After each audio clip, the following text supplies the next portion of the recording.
about their chanting the verses on faith mind from it's called the Shinshin Ming on page 29 in your chant book. So this chant is like a nod to our Zen founding. This temple was originally founded as a Korean Zen temple. So this is a very Zen chant. In Buddhism, we'll talk about relative truth and ultimate truth.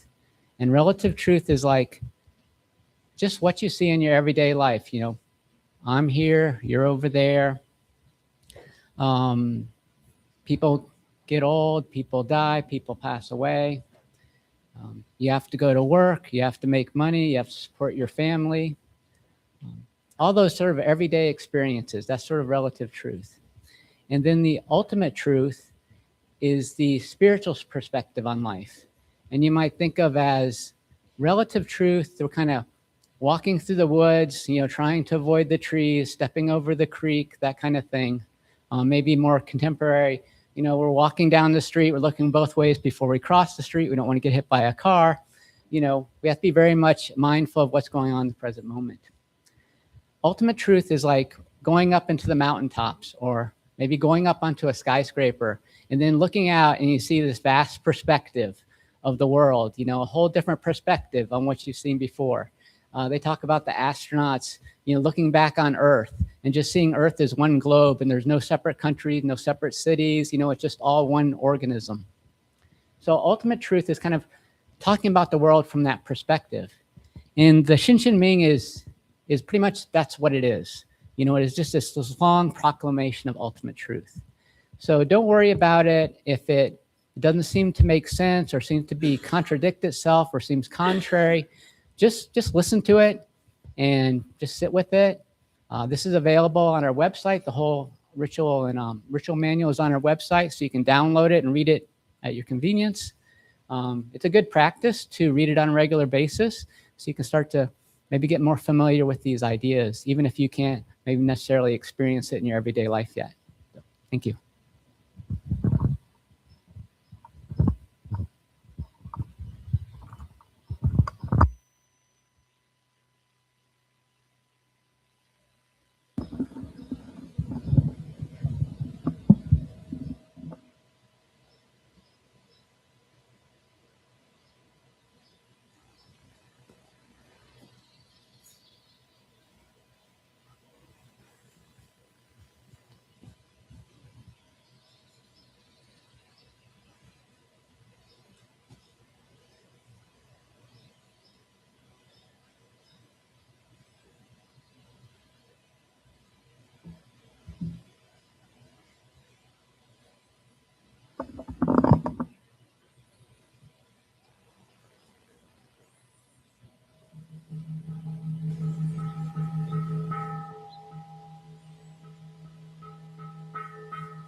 The great way is not difficult for those not attached to preferences.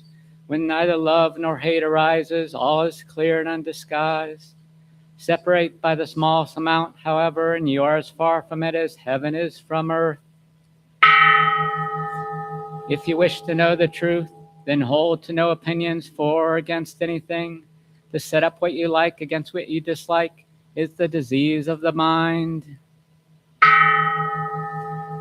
When the fundamental nature of things is not recognized, the mind's essential peace is disturbed to no avail. The way is perfect as vast space is perfect, where nothing is lacking and nothing is in excess.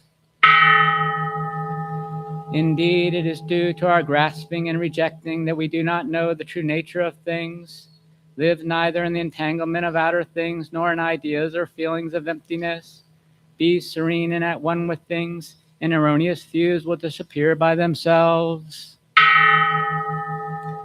When you try to stop activity to achieve quietude, your very effort fills you with activity. So long as you remain attached to one extreme or another, You will never know oneness. Those who do not live in the single way cannot be free in either activity or quietude, in assertion or denial.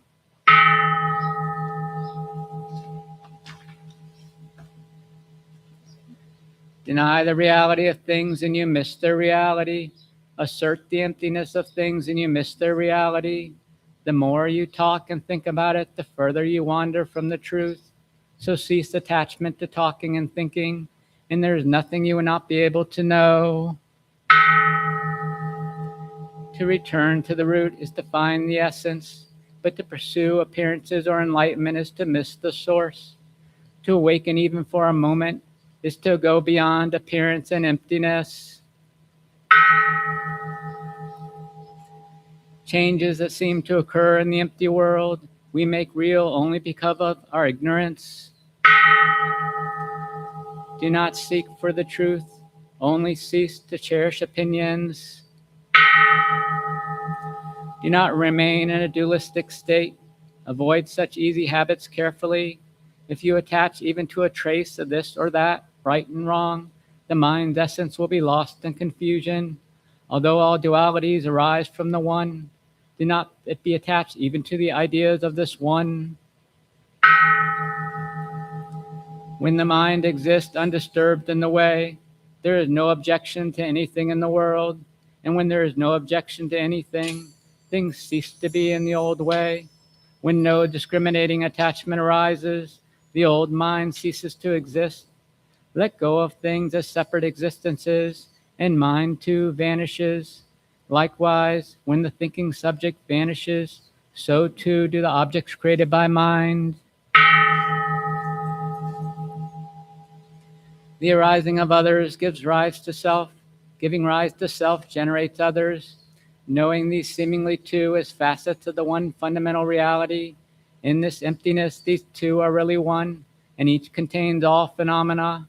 If not comparing nor attached to refined and vulgar, you will not fall into judgments and opinion. The great way is embracing and spacious. To live in it is neither easy nor difficult. Those who rely on limited views are fearful and irresolute. The faster they hurry, the slower they go. To have a narrow mind and to be attached to getting enlightenment is to lose one's center and go astray. When one is free from attachment, all things are as they are, and there is neither coming nor going. When in harmony with the nature of things, your own fundamental nature, you will walk freely and undisturbed. However, when mind is in bondage, the truth is hidden, and everything is murky and unclear, and the burdensome practice of judging brings annoyance and weariness. What benefit can be derived from attachment to distinctions and separations? If you wish to move in the one way, do not dislike the world of senses and ideas. Indeed, to embrace them fully is identical with true enlightenment. The wise person attaches to no goals, but the foolish person fetters himself or herself. There is one Dharma without differentiation. Distinctions arise from the clinging needs of the ignorant. To seek mind with its discriminating mind is the greatest of mistakes. Rest and unrest derive from illusion. With enlightenment, attachment to liking and disliking ceases. All dualities come from ignorant inference. They are like dreams, phantoms, hallucinations. It is foolish to try to grasp them. Gain and loss, right and wrong. Finally abandon all such thoughts at once. If the eye never sleeps, all dreams will naturally cease. If the mind makes no discrimination, the 10,000 things are as they are of single essence. To realize the mystery of this one essence is to be released from all entanglements. When all things are seen without differentiation, the one self-essence is everywhere revealed. No comparisons or analogies are possible in this causeless relationship state of just the one. When movement stops, there is no movement, and when no movement, there is no stopping. When such dualities cease to exist, oneness itself cannot exist. To this ultimate state, no law or description applies. For the realized mind at one with the way, all self-centered striving ceases. doubts and resolutions vanish, and the truth is confirmed in you. With a single stroke, you are freed from bondage. Nothing clings to you, and you hold to nothing. All is empty, clear, self-illuminating, with no need to exert the mind. Here, thinking, feeling, understanding, and imagination are of no value. In this world as it really is, there is neither self, no other than self. To know this reality directly is possible only through practicing non-duality. When you live this non-separation, all things manifest the one and nothing is excluded. Whoever comes to enlightenment, no matter when or where, realizes personally this fundamental source. This Dharma truth has nothing to do with big or small, with time and space. Here, a single thought is at 10,000 years, not here, not there, but everywhere, always right before your eyes. Infinitely large and infinitely small, no difference, for definitions are irrelevant, and no boundaries can be discerned. So likewise with existence and non-existence. Don't waste your time in arguments and discussing, attempting to grasp the ungraspable. Each thing reveals the one manifests as all things. To live in this realization is not to worry about perfection or non-perfection. To put your trust in the heart-mind is to live without separation. And in this non-duality, you are one with your life source. Words, words, the way is beyond language, for in it there is no yesterday, no tomorrow, no today.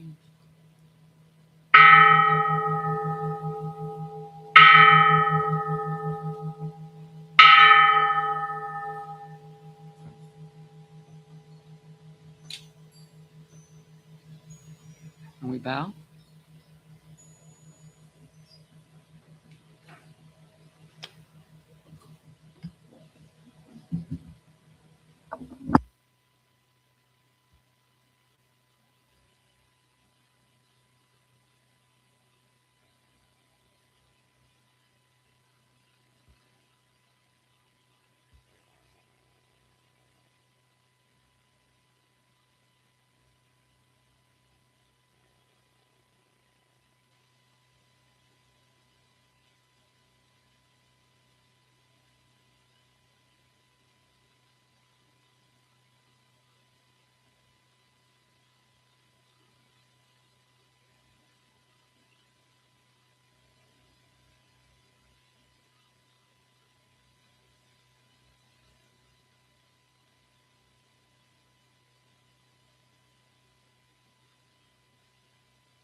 I'd like to invite the incense lighters to come forward, please.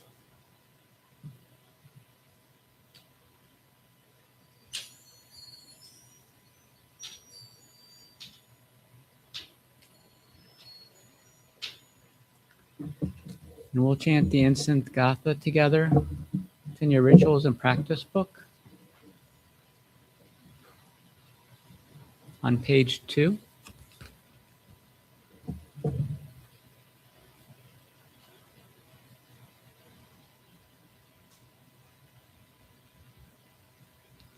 In gratitude, we offer this incense throughout space and time to all Buddhas and Bodhisattvas.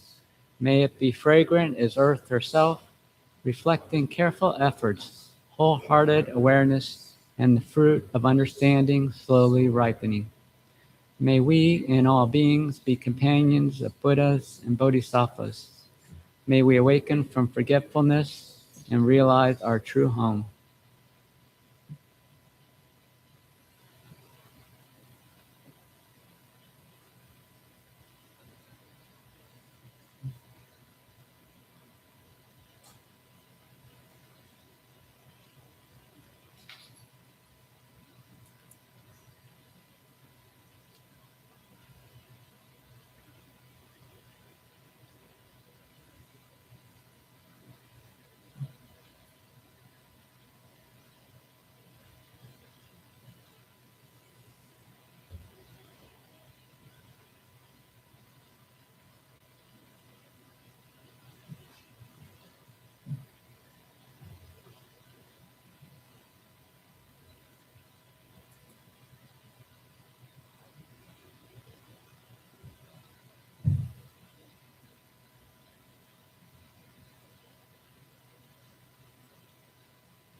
We bow.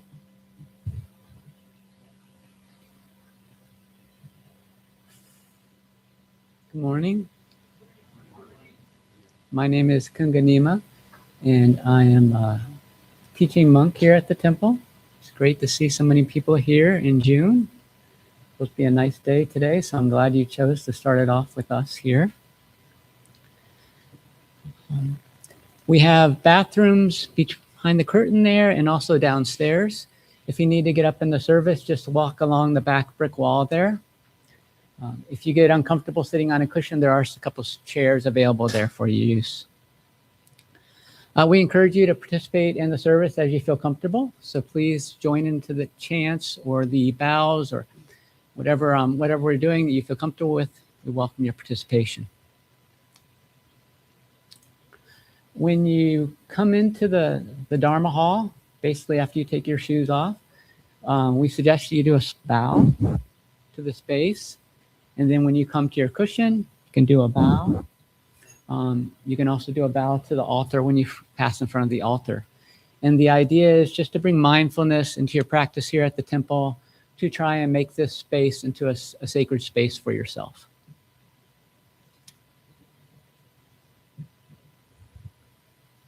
At that, I'd like to invite everyone to stand up, and we'll greet each other silently with bows.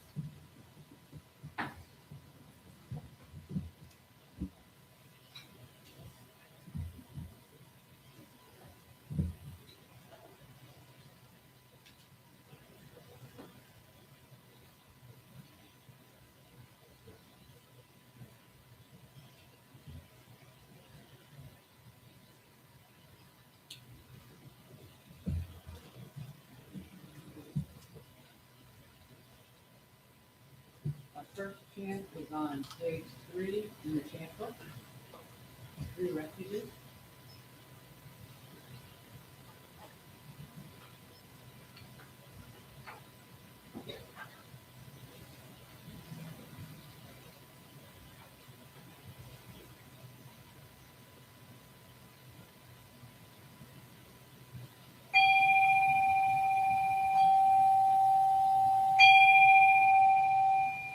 Go to refuge to Buddha, my deeply awakened mind, the living source of understanding and compassion, which must be cultivated to be known fully. I go for refuge to Dharma, the path of mindful living, leading to healing, joy, and enlightenment, the way of peace, which must be cultivated to be known fully. I go for refuge to the Sangha, loving and supportive community of practice, realizing harmony, awareness, and liberation, which must be cultivated to be known fully. I am aware that the 3 jewels are within my heart. I vow to realize them. I vow to practice mindful breathing, looking deeply into things. I vow to understand living beings and their suffering.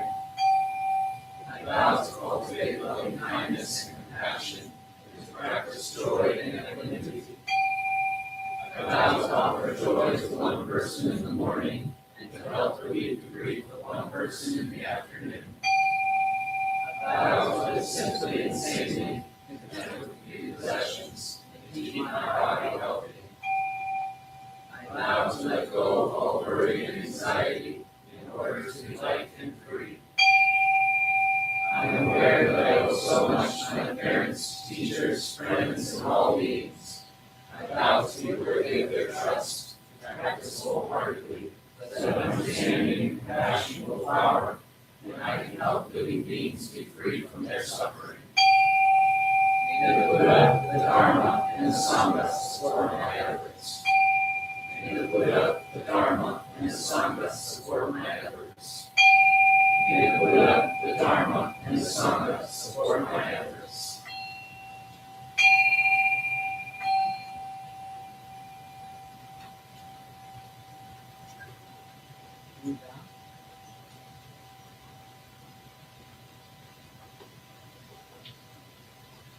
And then next we'll chant the Heart Sutra together, page 4.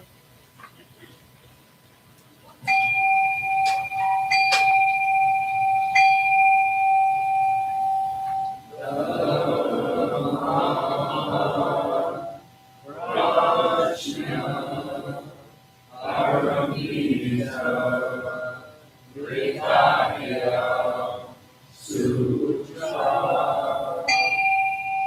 The Bodhisattva of great compassion from the deep practice of prajna paramita perceived the emptiness of all five skandhas and delivered all beings from their suffering.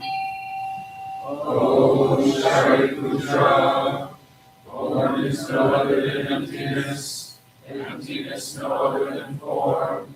Form is emptiness, emptiness form. The same is true of feeling, thought, impulse, and consciousness. O Shariputra, all dharmas are empty. They are not born nor annihilated. They are not defiled nor immaculate. They do not increase nor decrease. So in emptiness, no form, no feeling, no thought, no impulse, no consciousness.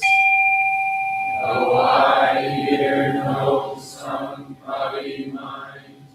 No form, sound, smell, taste, touch, or objects of mind. No realm of sight, no realm of consciousness. No ignorance, nor extinction of ignorance. No age and death, nor extinction of them. No suffering, no cause of suffering. No cease from suffering. No path to lead out of suffering. No knowledge, no attainment, no realization, for there is nothing to obtain. The Bodhisattva holds on to nothing of prajna paramita. Therefore the mind is clear of any delusive hindrance. Without hindrance there is no fear. Away from all delusive views, one reaches final nirvana. All Buddhas of past, present, and future, through faith in prajna paramita, attain to the highest perfect enlightenment.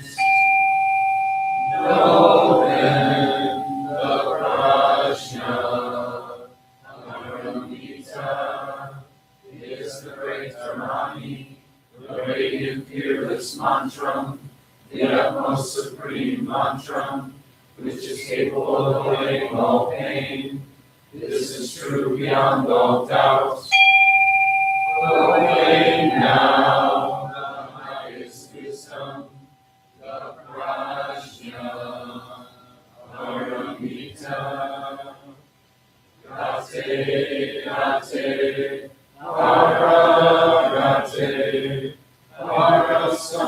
parasamgate, bodhisattva.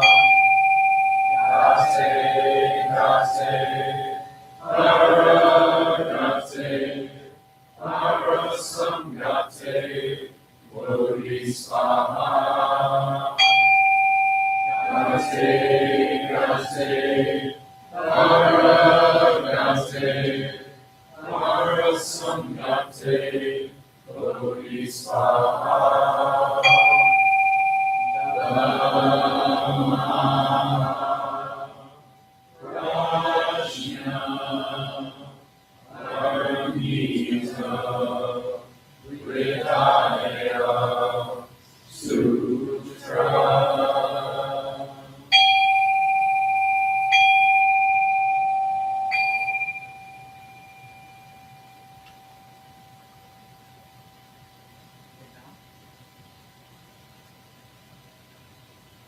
Remain standing for a minute.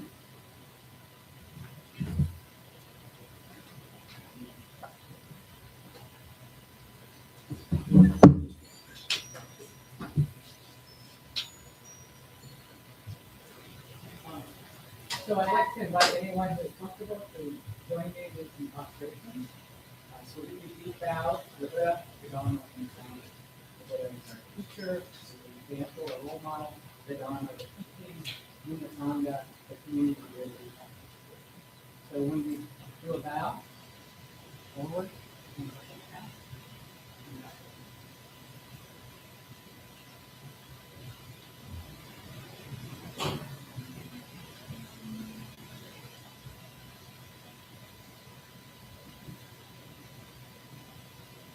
I go refuge to Buddha. I go refuge to Dharma. I go refuge to Sangha.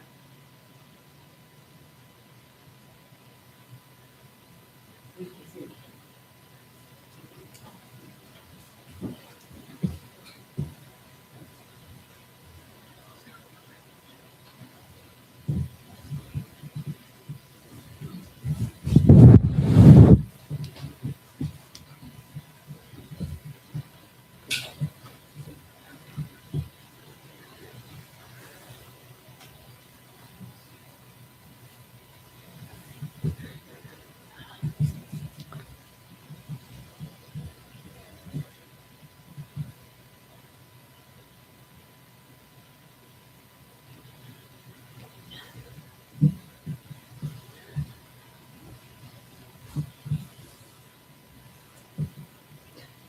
My talk today is called, How Do I Choose a Dharma Teacher?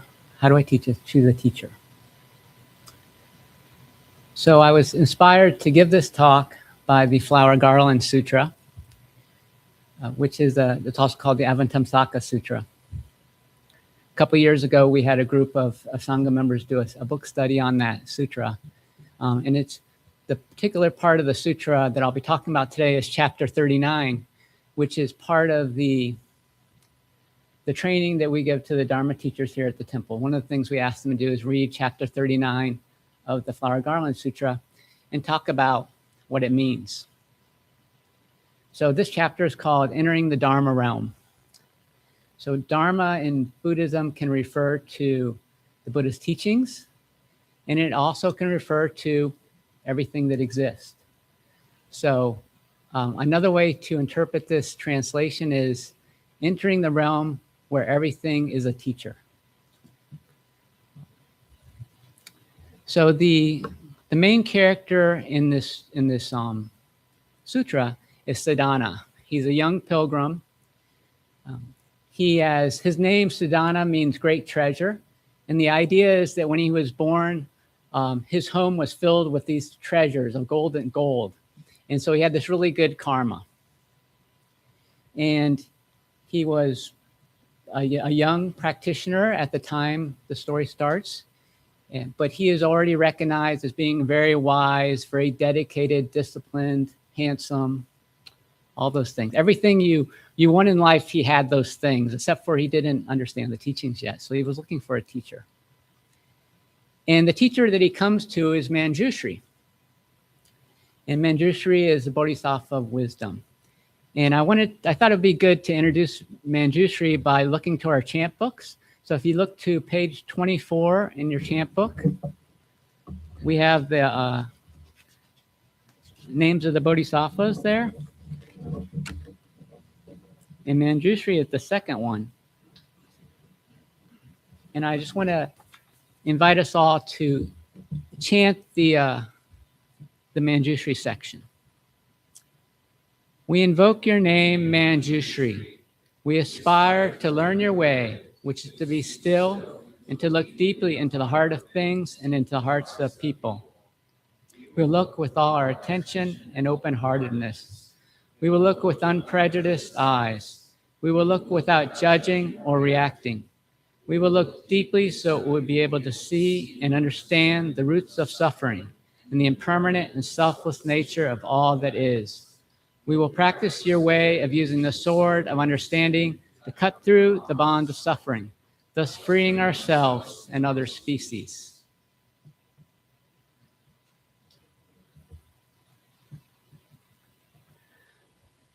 So Manjushri is a bodhisattva that combines the elements of insight, kind of looking deeply into things, and also, using the sword of discrimination as this great sword of wisdom to kind of cut through our delusions. So we look deeply into things to understand how things really are, and then we make a decision to go with what is true and to leave behind what is false. So Siddhana is aware of Manjushri's reputation as a great bodhisattva, and he wants to study with the best. So he goes to Manjushri to be his teacher. I can think a lot of us feel that same way maybe when we come to our practices, that there are certain teachers, maybe we read their books and we think, wow, this person really knows, I'd really like to study with them. Myself, reading Thich Nhat Hanh and Pema Chodron and Chogyam Trungpa Rinpoche were some of the teachers that I read early on. And I was like, wow, that's, I really like to study with them. The Dalai Lama is another teacher like that.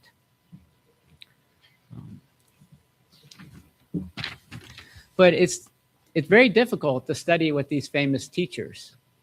I read on Google that the Dalai Lama has up to 15,000 people attend a teaching. So he really doesn't have the time to do individual teachings with just everyday people like us. He has a group of monks that have been studying with and traveling with for a long time, and those are people he teaches, those lamas, and those lamas teach lamas, and it goes on down, and then there's somebody that's available for us to study with. My sister-in-law, for example, went to a retreat with Thich Nhat Hanh. This was back in the 90s. I think Thich Nhat Hanh was famous in the U.S., but not as famous as he would later become. And it was in California. She said there were hundreds of American students there. And I said, oh, did you get to meet Thich Nhat Hanh? She said, no. Not at all. Didn't get to talk with him or meet with him at all. Saw him up on the stage giving his teachings, but he was surrounded by his groups of monks that were studying with him, and there was no way to have like a personal relationship with him. So what do we do as students? How do we find a spiritual teacher if the teachers that maybe we first think we want to study aren't really available to us? When Siddhana goes to study with Manjushri doesn't take him as a student either. Surprise to Siddhana, I'm sure.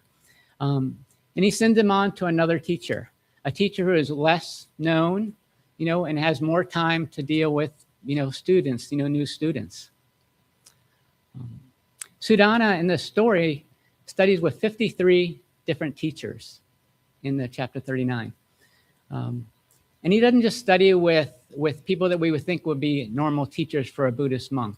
He studies with monks, he studies with ascetics, he studies with householders, he studies with kings, he studies with queens, he studies with prostitutes, he studies with children. Basically, all kinds of different people come onto his path. And basically the way it's working is one teacher is referring him to the next. So he doesn't really have a choice of who he's studying with. He just brings referring to the next teacher. And they just are the whole expanse of different people in the world he studies with.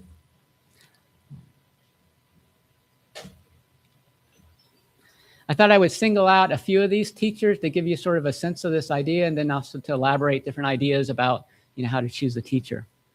So the fourth teacher that Siddhana studies with is called Megha, and his name means cloud. And when I did my study of the sutra and the different teachers and their names,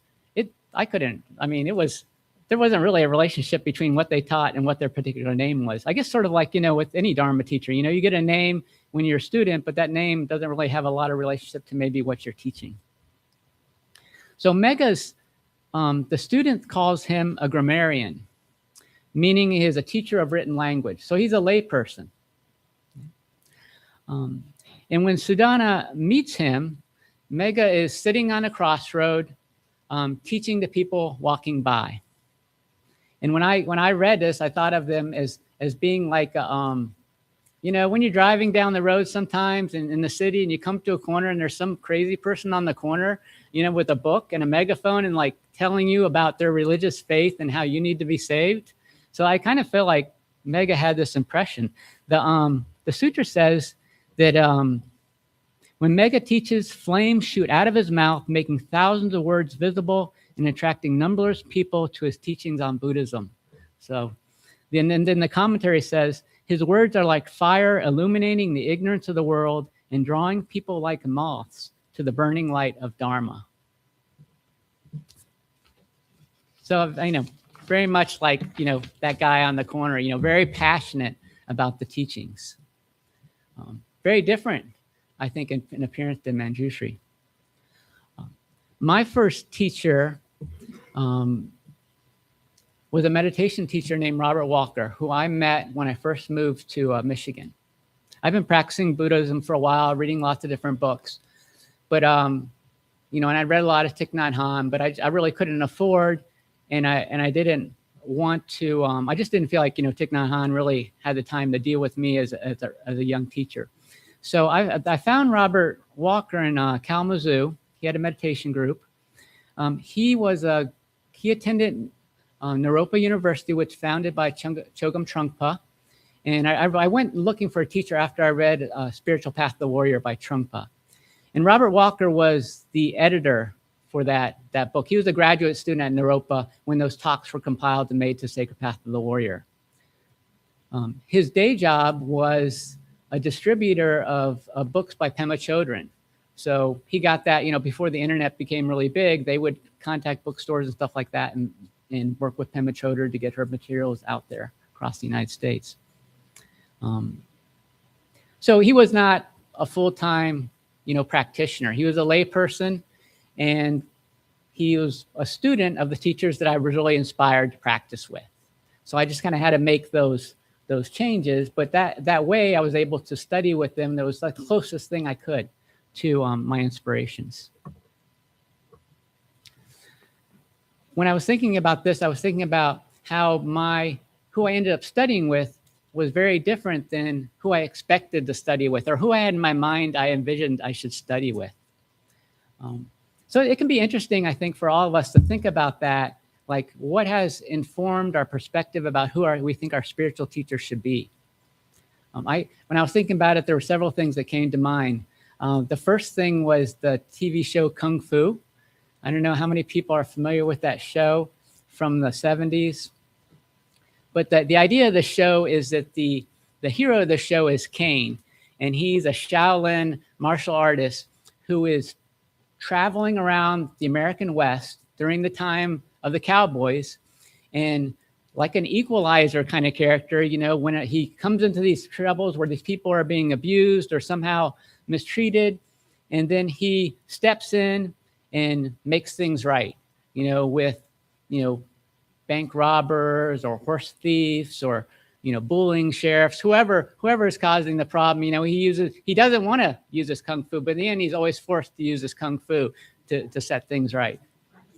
And part of the show is he's always going back in time. Whenever he hits a problem, goes back and remembers something from his childhood when he was back at the Shaolin monastery in China, and he was learning from his teacher.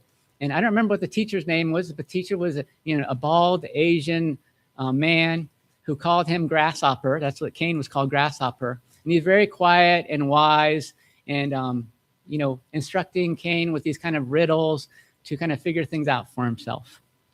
So that was sort of in my head there. I was thinking more modern wise. The character, the teacher from Karate Kid, Mr. Miyagi, I think, Miyagi. He kind of fits that same idea, like an Asian, bald, elderly guy. And then we have Jackie Chan, in the new Karate Kid, Jackie Chan. He's maybe more real because he actually is a martial artist. And then I was also thinking who else informed me. In 1976, that was when Star Wars came out, and Empire Strike Back, and Yoda, and that whole thing, with Yoda, that being like, one of those things that I thought about too. So I had all these ideas in my head, and instead I had this teacher who was named Robert, who was a Caucasian. He lived in a little ranch house in Kalamazoo. He was married, and he wore, these suits because in Shambhala they wear suits for retreats because that's what Chogyam Trungpa told them to do. They wear suits. They never fit him quite right, and he was always disheveled in his hair, and that's that way. He was like an absent-minded professor, but that was, that's who I studied with. So you kind of have to let go of those things, right? You can't have, it's good to know what your preconceptions are so you can let them go and just look for something that's more appropriate for you. So the other thing I thought that was important for us to remember was to be patient. So for myself, I probably was studying for 5 or 6 years before I actually approached someone and started studying with them, specifically. Sadhana studies takes like a 12 years between teachers at one point. Between the 4th teacher and the 5th teacher is 12 years of kind of searching. And the next teacher is named Mutaka, meaning liberated one. And then after that is Sarada Raja, meaning ocean banner. And they both have really interesting things or ways of teaching. Mutaka teaches by basically turning his body into a film screen. And then when he's meditating and Sadhana observes him, he sees going on in his body all at once, all the lives of all the Buddhas from conception to final enlightenment, all happening at the same time with nothing covering up anything else. It's like this expanse. And the other one, Sarada Raja, after Mutaka goes to the next teacher, he teaches by emanating these people out of his own body. So it says that from his priests and householders emit from his feet to help the poor. Sages and warriors emit from his knees to provide encouragement to the dejected. Wizards emit from his navel, teaching the Eightfold Path, and then so on to his head, which emanates awakened, enlightened beings. So this is like, when I read that, I thought about, how he's just sort of telling him, both these teachers are kind of showing him how to practice without maybe giving him a Dharma talk.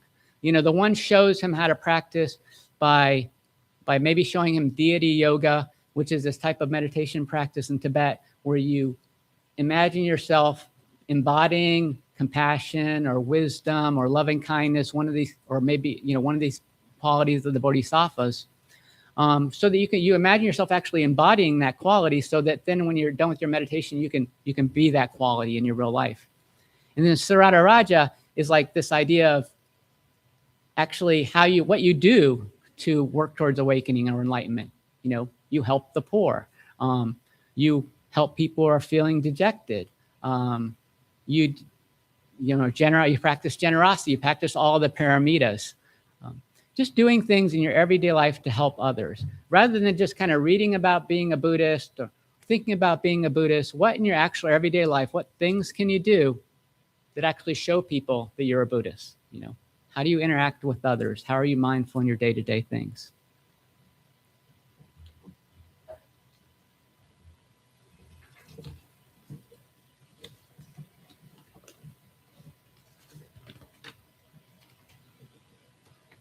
I was thinking that the 12 years that it took between the 4th and 5th teacher, even though he wasn't studying with a specific teacher, this teaching that everyone can be a teacher, that people are being teachers when they help the poor, when they help others.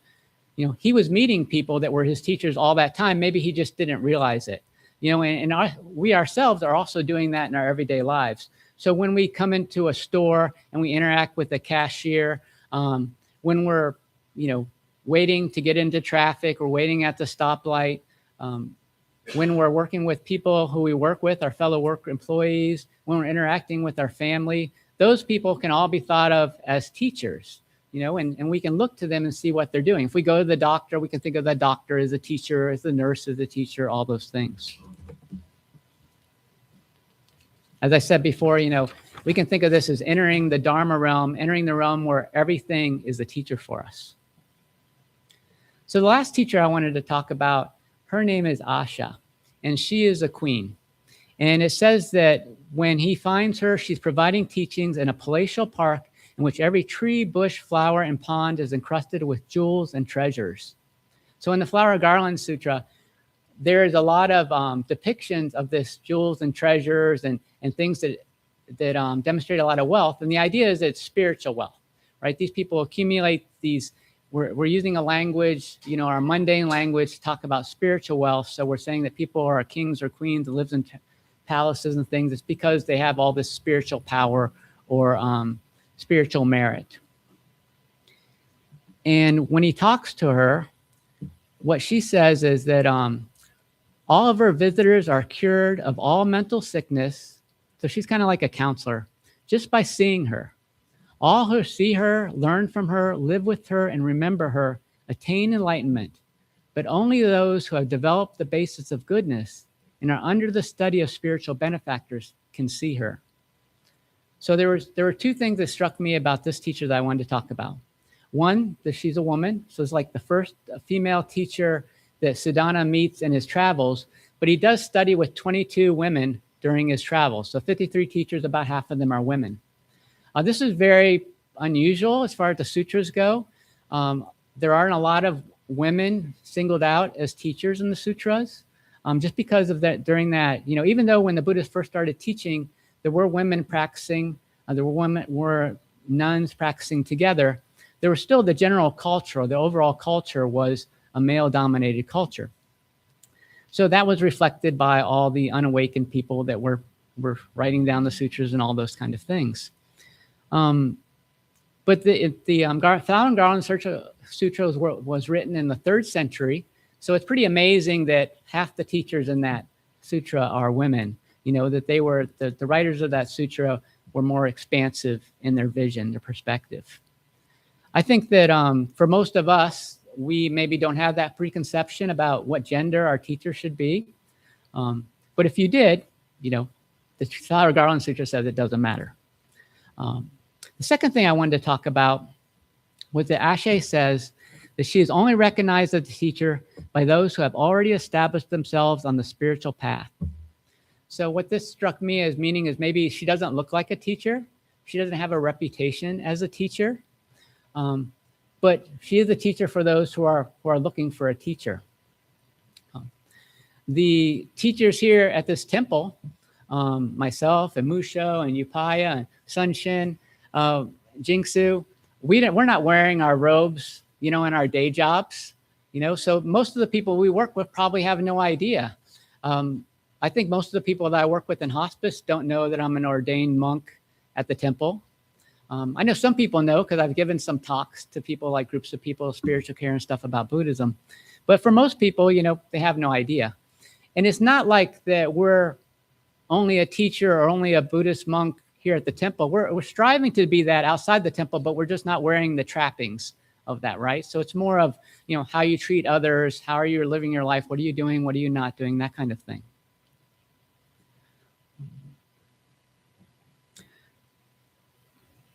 So what I'm really trying to emphasize is that it's the actions of the teachers in the world that is important to look for when you're looking for a teacher, and not to be, distracted or miss out on finding a teacher because you want to find a teacher who has a reputation, who is written books about Buddhism, who, fits your stereotype of what a teacher looks like or should be, or has a day, is leading a temple rather than having a day job. I was thinking about Shunryu Suzuki saying that we should all have a beginner's mind. And another way you can say this is that we should all have the mind of a student. And if we have the mind of a student, anything can be our teacher. Anyone that we meet can be our teacher. Sometimes, our teacher fits our stereotype and they're teaching us wisdom and compassion, and we're like, oh, I want to be just like them. But sometimes the teacher might confront you with obstacles that are difficult. Siddhana's 16th teacher told him to climb a tower of razor-sharp swords and jump into a vat of fire. And at that teacher, he's like, I don't know if I should be doing this. I don't know if this is a real teaching. And in the sutra, the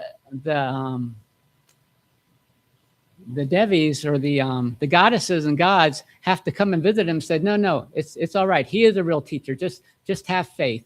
And so he does go back and he climbs the tower of knives, and he jumps off into the vat of fire, and he's cleansed. And he doesn't, he isn't burned at all. It feels comforting. He's basically just kind of burning off his defilements. Maybe we can think of the pain of the sharp sword that he has to climb is the admitting or the confessing of things that we've done wrong. And then the falling into the fire is kind of burning away all these delusions and these, all this guilt maybe we feel, what we've done wrong, just kind of letting that go and moving forward. One of the teachers that I read or I listened to said that if you can't find a stallion, you just have to use a donkey. So when we're thinking about our teachers, sometimes the stallion is not around.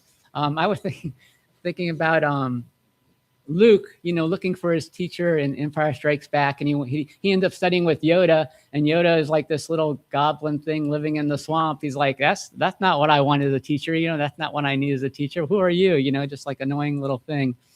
So just sort of letting all that go. So I wanted to remind you one of the practices I do is called 11 Steps for Generating Bodhicitta. And this is a practice where you develop equanimity by thinking about a friend, a stranger, and an enemy. And the idea is about contemplating this is that all of your friends and enemies were strangers before you met them and decided to put them in that category. Sometimes your friends turn into enemies. Sometimes people that you consider an enemy might become a stranger, might become a friend later. Even people that we choose as spiritual teachers, we might turn into an enemy later based on some kind of interaction we have with them. But in Buddhism, there's this idea that we've had many lives. We could interpret that as we have a different life every moment because things have changed and that moment's already gone. This is a brand new life, even though we have all this momentum from the previous life. We have these clothes and everything that's been going forward. This is actually a new opportunity. But also this idea that this is a new life. Every time after this death, we'll be reborn into another life. And we've had countless previous lives with different parents and different mothers and different fathers. And if we consider that all of our mothers from the past were our first teachers, because they taught us how to walk, how to talk, how to get dressed, how to use the bathroom, etc. And everyone in this world, because of time is beginningless and people are numberless but finite in number, that's like a paradox. Everyone has been our mother multiple times. That's the idea. So everyone you meet here, everyone in this room has already been your mother many times. And as your mother, they already taught you these really important things that you learned as an infant. So you've kind of already had your first teacher, but now you're just opening yourself up to the opportunity that anybody else you can meet from now on, from this moment forward, is also a teacher for you. And you can just keep that going forward. So how do you find a teacher? Basically, you just need to be alert and mindful in this moment because the teacher is already right there in front of you. Thank you. So please prepare yourself for meditation.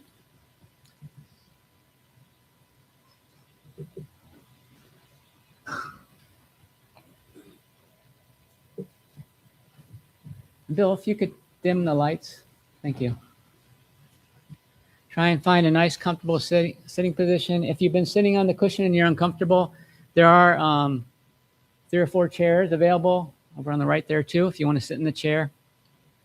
Try and sit with a nice straight back. Hands in your lap, right hand inside the left hand, thumbs lightly touching. Shoulders relaxed, a little bit back, chin tucked in.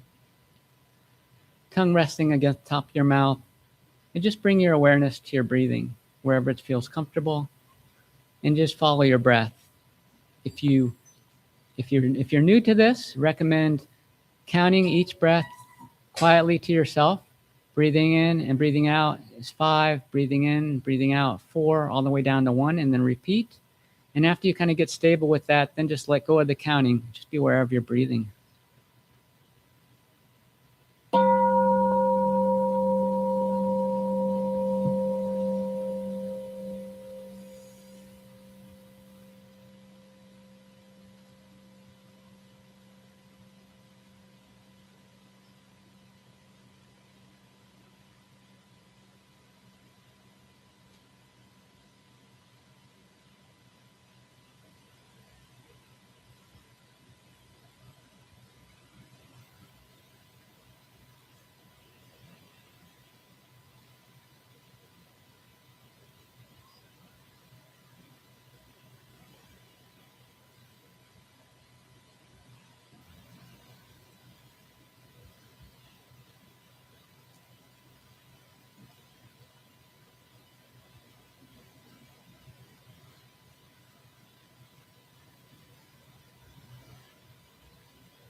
we bow?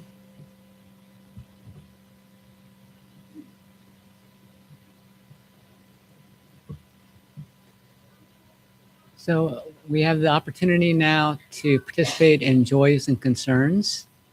So the joys and concerns portion of our service is an opportunity for us to learn from each other. You know, we basically learn that everyone is like us. Everyone wants to avoid suffering, and everybody wants to achieve happiness. So when we're sharing our joys and our concerns, we're just kind of helping to reiterate that message to all of us. So please just raise your hand if you have a joy or concern you'd like to share with the Sangha.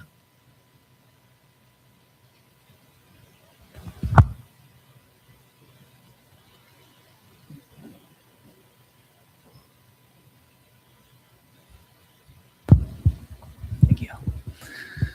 Hi, I'm Ryan Jingsu. The temple had a Pride booth at the Pride Festival, and I wasn't able to go. I was out of town, but I saw photos, and I just wanted to say thank you, everyone who put that on. It looked like it was so much fun. Thank you to the setup team. Thank you to the closing team. Thank you to all the volunteers. Everyone stopped by. We couldn't have done this without Bill and all his work, and Alex and Alexis, and Michelle. Thanks for letting us use all of this stuff, and just everyone. I know there were a lot more people, but thank you all.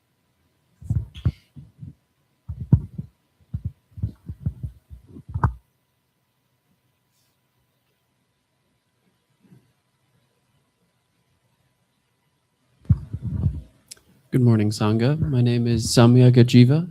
I have a concern. My grandpa's been in the hospital for like 9 days today. He's really struggling. He's very old and he's got cancer and everything. And he's been in and out of consciousness and alertness. And I've been there a lot this last week. It's just been really hard on the family, and just hard on him. I just hope that people can kind of start making some peace, and hopefully he can come home and just get some hospice care is what I'm hoping. But everybody has a different idea about that, so hopefully we can have some peace in our family as well. So just share any metta you have with us. Thank you.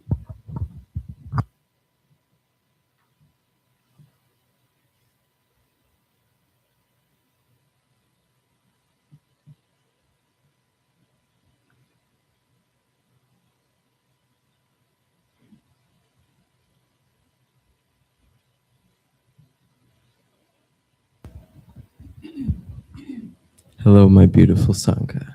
My name is Phoenix. This is my beautiful baby girl, Khalida. And we are here, and it's very beautiful. And I just want to say that a lot of joy that we have experienced, specifically I, has been found in really interesting places. My grandmother passed, and she was a mother figure for me. And, in the same week, my dog died, and I didn't think I could find joy out of that. There's just no way. I loved those people so much.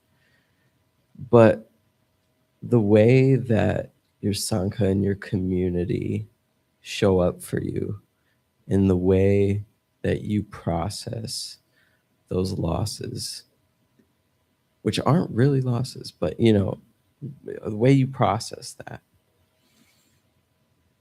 can bring you joy. And I just thought that was very intriguing to me. That's not something that I expected, but it's something that I experienced.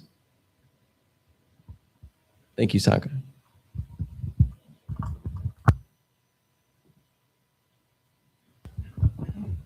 Good morning, Sangha. I am Shanta Su, or James. I have just a joy that I'd like to share. And it's interesting because sometimes it's just little things that either smooth the path or make it rougher. And there's a small thing, many of you may not have noticed, some of you may. There used to be tattered rough edges on all of our little ritual books. And Ellen and Pete took that on and took off the rough edge, glued it back together. You know, I say a little thing, but I'm sure it was hours of work. But I'm just so thankful that you took that little job on. And so thank you.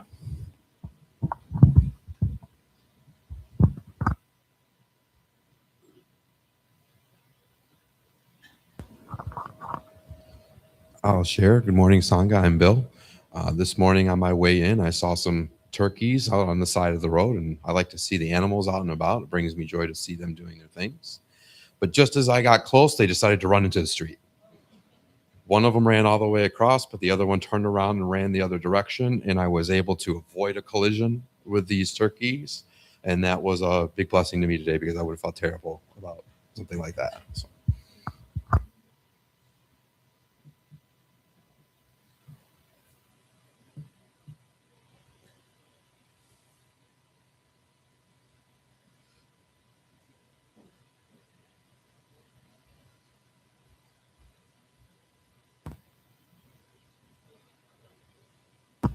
Hello. I guess I have a little bit of a joy and concern on the wider world level. First, my concern goes out to some of the, I guess, climate change related weather shifts that we've been having in the world. I know that Europe and particularly France has been enduring a very hot weather. Which their infrastructure is not really prepared for. So as a result, like many people have passed away over the last week, both from heat exhaustion and also there's been a huge influx in drownings because people have been trying to get away from the heat by going into water.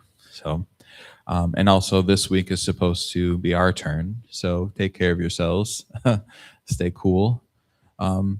And on another note, I think it's, even though I'm not really a sports person, I think it's really cool to see how the World Cup has really brought the world together in a way that not a lot of other things can. So I don't like sports, but good job, sports. Yeah.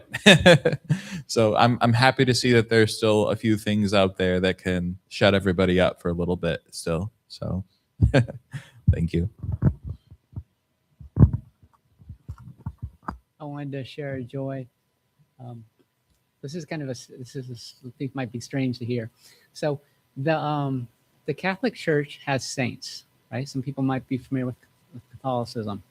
And in order to be a saint, there's a process to go through, and you have to have a couple miracles attributed to you.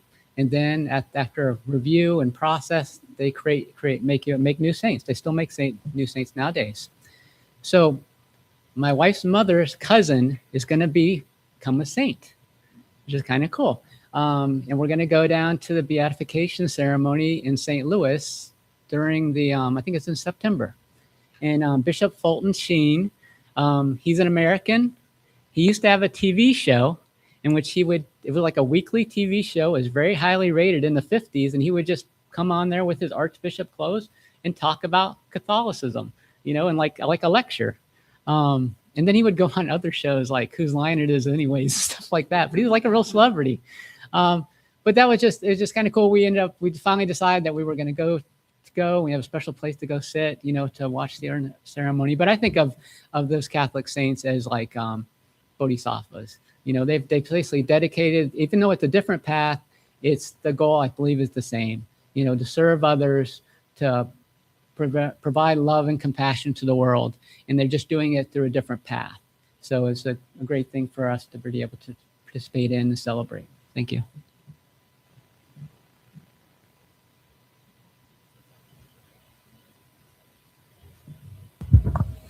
We got one online. It's Good Morning Sangha. My name is Alexis. My joy is being able to attend virtually today. Thank you, tech team. Sending love to the Sangha.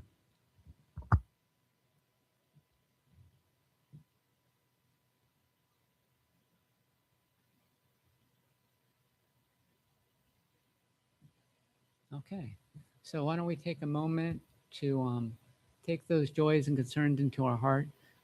There is a meditation practice where you can visualize during your sitting, breathing in any suffering that you may have heard, and then you bring that into your heart and you transform that into joy and love and comfort, which you send back out to whoever was expressing that suffering or that concern.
Are we back?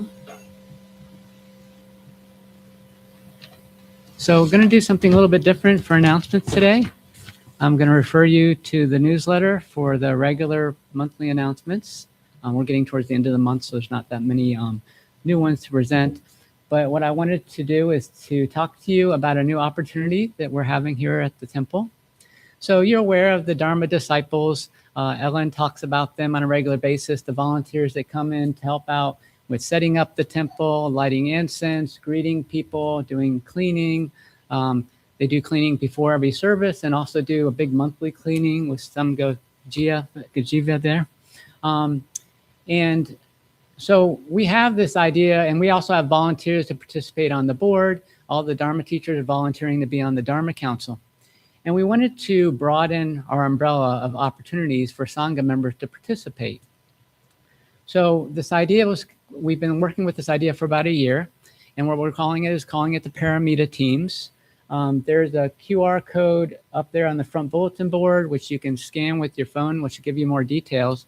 But the idea is there's these 6 different teams, and we've sort of named them after the different paramitas. So like, Dana for generosity, or Sila for ethics, or Dhyana for meditation, and so on. And they roughly correspond to different things that we need done or we do at the temple to keep it going, like things like fundraising or keeping the building and grounds up to date and clean, marketing, getting the word out, programming, what are we going to show? So each of those things is sort of identified with a different paramita. And when you go to that QR site, you can look on there and it has a little description of each one. And you can click on the color and it'll give you more information about that. It also, give you a way to sign up. So you can sign up right online there, and you'll see some people already signed up for those different committees. And what we're doing is we're going to go forward as people sign up, we're going to start having meetings of these committees. If you sign up, someone will call you and tell you, when we're going to start meeting or find out when you're available. And then just sort of as a way to open up the doors to allow more people to participate in the temple, in whatever way they see fit. So, it can be a big responsibility to participate in the Dharma Council or participate on the board, but there's lots of things that have to be done that maybe don't take such a long-term commitment. Like we had volunteers helping out with Pride, and that was like a more specific one-time event. We're going to have volunteers help out with doing some renovations on the Dharma Hall space, like, doing some painting and doing some cleaning and that kind of thing. And so those are things that are more time limited. You're not committing to 3 years or something like that. So I just wanted to, is there anyone else on the Dharma Council or on the board want to add to that as far as what I said about the Paramita teams?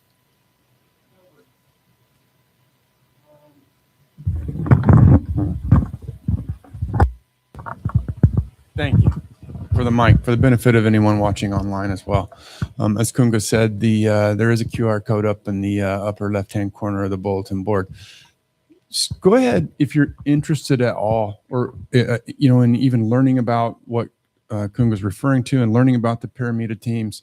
You don't know if you're interested. Scan that QR code, and it will take you to, as Kunga said, more information. So there's no commitment there.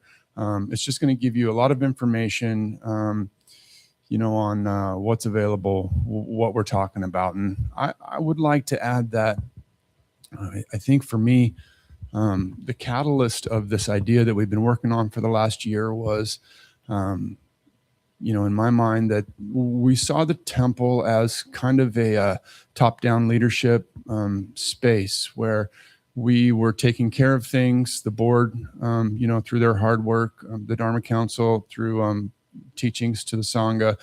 And what we envisioned was a space, a temple, as a body that was a bottom-up organization where the Sangha had ownership and could be involved, and as much or as little as you want. And so again, you can go on there and read about the information. I would encourage you to even sign your name up for one of the teams if you wanted to just learn more. Maybe there'll be a bunch of people on one or the other, and we're not sure how it's going to go. We're going to maybe start to have meetings, but again, this is a Sangha bottom-up type thing where we're going to be here to support everyone in what we see our vision is for the future of the temple, and we want you all to be involved in that. So you can sign up for one of the things, say this looks interesting, I can come to the meeting, you can participate,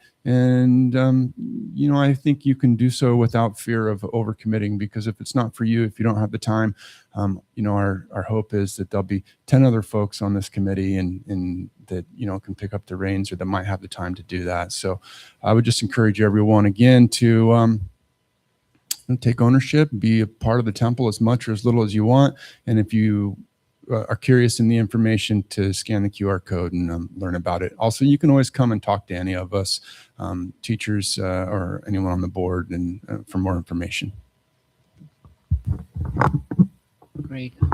And also, we do have, you may have noticed the Sangha logo on the t-shirt back there, and we have some t-shirts available downstairs. They're $15 a shirt. You can pay by putting a check in the Dana box or doing it through our online PayPal. So I invite you for that too. Do we have a Dana announcement? Okay. All right. Thank you, Bill. All right. Hello, everybody. I'm not Ellen, but we're going to try it anyway, right? In our practice, Dana means generosity and is one of the 6 paramitas. There are many ways that one can practice the paramita of Dana. One form of Dana is to donate time. Here at the temple, everything happens by donation of time. The setup of the Dharma hall, greeting at the door, tech support, giving Dharma talks, and more. The Sangha has a group, the Dharma disciples, that makes participating in these things easy to do. We have a form that you mark yourself available for whatever task you're willing to perform, when you're able to fill those roles, and a schedule is made for each month. Training is provided for each of the tasks you are willing to do, and there's a handbook available for referencing each one of those roles. We know that life is unpredictable and things can change rapidly, so we have a Dharma Disciples chat on WhatsApp that we use to easily communicate with each other. If something comes up and anyone is unable to fulfill the role they were scheduled for, we notify the group in the chat, and everyone steps up to fill in. There's a QR code posted on the wall over there by the door that you can scan to get information about the Dharma Disciples and to join. Another way to practice Dana is financial donations. We have to pay rent for the building, keep the lights on, keep the air conditioning going, and all that stuff. And we need to have that to provide a place for the Sangha to come together and practice. So we have Dana boxes at each entrance, and where at the temple where cash and checks can be placed. Each box also has a QR code on it that's scannable that will take you to PayPal. Also, donations can be made at the temple's website, www.zengr.org. And there's a donation button at the top of the temple's homepage. If you're watching on YouTube over there, there's a link in the donate or the description of the stream. And we also need things like cleaning supplies and toilet paper and that kind of thing. I think there's a list downstairs of things that we need. We try to avoid having a surplus of one item and a deficit of the other.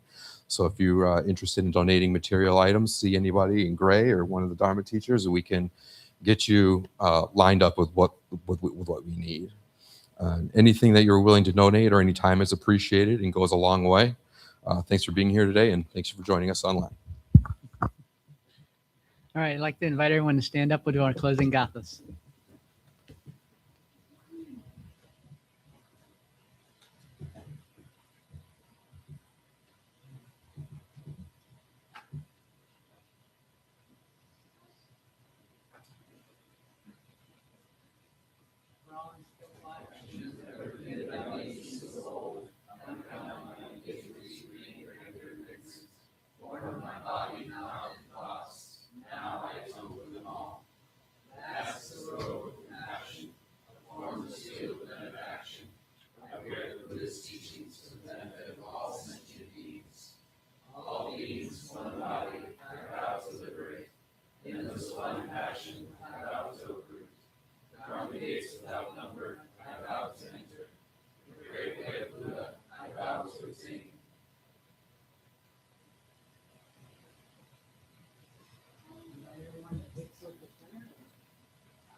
Please pick up your Dharma books and if someone come around and collect them, make sure your pieces are nice and straight.